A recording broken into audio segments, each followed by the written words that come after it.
My name is Nate Drummond. I'm one of the co-owners of Six River Farm, along with my wife, Gabrielle Goslin, in Bodenham, Maine.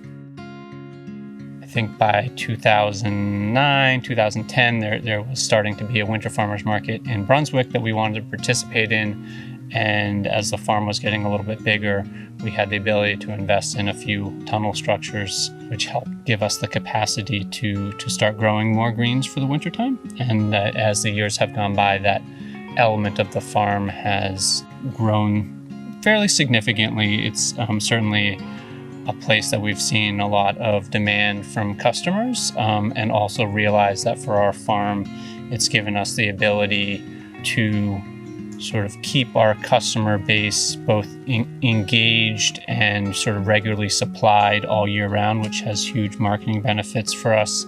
And also growing greens in the winter has allowed us to really start to retain good employees all year round. I am Beth Schiller at Dandelion Spring Farm, which is a MOFGA certified organic farm. This is Wabanaki land that we are now tending, and we are in Bodenham, Maine. I think one reason why our winter CSA is attractive is that it's about 2/3 greens and 1/3 roots. That is how I want to eat, so that's how I also want to provide food to our customers. I am in a house that does not have any heat other than what the sun provides when we're lucky. That is true of all of my houses that are currently growing greens, with the exception of part of a house that is heated very minimally to keep some seedlings and some microgreens growing. But like any farmer, I'm experiencing the full trajectory of learning. And so I think we are going to shift our production to having minimal heat in several of these houses and try to play that fine line between taking an input that is coming from off the farm to hopefully grow more greens in the winter. So before I even think about supplemental heat, I'm thinking about how can I take care of these crops better? And one is taking care of pests. One is paying very close attention to what varieties are surviving and what are not. One is always having a backup plan. So if the lettuce variety that was a rock star last year suddenly is frozen, that we have something else we can put in that space more effectively. That's a place where we can always be improving. Covers, knowing what covers to put on, how many layers, an efficient way to take them on and off, because that takes a lot of labor, is a way in which we're continually looking at our systems and thinking about improvement.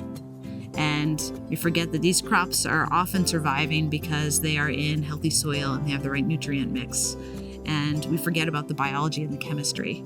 And so I want to learn more about what is the biology and chemistry that's driving these to be healthy crops.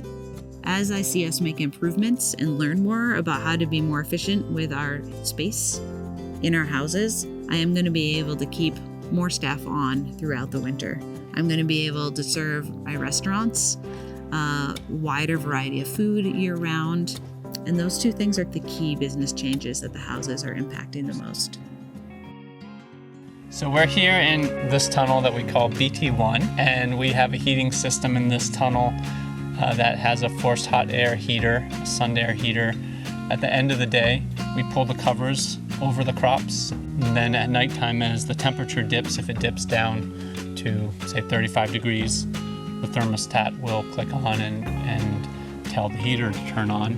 And then what we have is attached to that heater are a number of inflation tubes that run out of the heater and then run down along the beds the length of the greenhouse, and those tubes run underneath the row cover that has already been put on. And so when the heater turns on, the forced hot air runs down those tubes, causing them to inflate. And then the tubes actually have a series of small holes run the length of the tube, so it's perforated. And so the hot air sort of distributes the heat relatively evenly across the whole tunnel. Most of our tunnels are relatively low tech, but over the years we have sort of invested in running electricity and water, maybe making them more medium tech. I think what we found is that the addition of circulation fans, of automatic ventilation, of double inflated poly, that all of those have different advantages, both for plant health as well as for structural health of the tunnel structure.